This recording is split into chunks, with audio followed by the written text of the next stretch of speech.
আসসালামু আলাইকুম, welcome to রূপন্তিস দ্য ঢঙ্গিস অ্যানাদার ভ্লগ। আর আজকের ভ্লগটা হচ্ছে আনায়ের কান ফোড়ানোর দিনের। আমরা আসলে একটি ট্রিক করে আনায়ের কানটা ফোটা করেছি, যেটা ও জানতো না। কান ফোড়ানোর জন্য আমরা ড্রিমস চুজ করেছি, যেটা ধানমন্ডি 2-এর।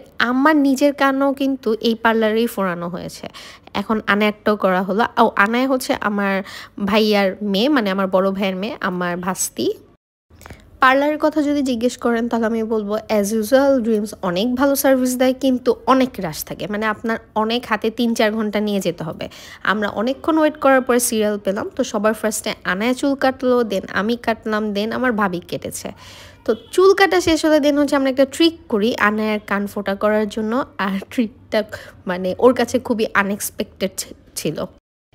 আনাইকে আমরা বলি যে তুমি যদি চুপচাপ চুল কাটো, কোনো দুষ্টুমি না করো, তাহলে হচ্ছে তোমাকে মানে এক পেয়ার টপ কানের দুল গিফট করবে এই পার্লারের আন্টিটা। তো ও কানের দুলের ওইটা গিফট পাওয়ার আশায় ও একদম চুপ ছিল। এটা বলে ওকে বলতেছিলাম যে এই যে তোমাকে এখনই টপ কানের দুল পরাই দিবে। অনেক হ্যাপি ছিল, বাট যখন ও বুঝতে পারলো যে ওর একটা কান ফোটা হয়ে গেছে, ও অনেক কন্ট্রোল করেছে যে ও কান্নাকাটি করবে না, বাট পরে ও কান্না করেই ফেলছে। মানে আসলে বাচ্চা মানুষ তো, এর জন্য।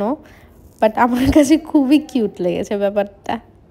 দেন পার্লার থেকে বের হয়ে আমরা হচ্ছে সীমান্ত স্কোয়ারে যাই, জাস্ট ফর আনাকে একটু হ্যাপি করার জন্য। তো অলমোস্ট সব দোকান অফ হয়ে গেছে, কিন্তু ও এই ব্যাগটাই মানে দেখেছিল, এইটাই ওর ভালো লাগছে, মানে শাটার অফ করে দিয়েছিল। আমরা ফোনে ফ্ল্যাশ অন করে হচ্ছে শপিং করি।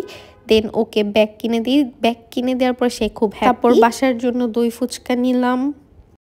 আমরা সেই ফেমাস ঝিলিমিলি বেলুন কিনি, হ্যাঁ, যাতে আনায়া হ্যাপি হয়। কিন্তু একটা কিনলাম, সাথে সাথে উড়ে গেছে। আরেকটা কিনছি, আসার সময় রিক্সাতে ফুটা হয়ে গেছে। মানে আমাদের কপাল। দেন আমরা খানা যে হচ্ছে একটু বার্গার ফ্রাইস ট্রাইস খেয়ে বাসায় চলে আসছি। সো আজকের মতো এইটুকুই। আল্লাহ হাফেজ। আমার জন্য আনায়ার জন্য দোয়া করবেন। Bye bye.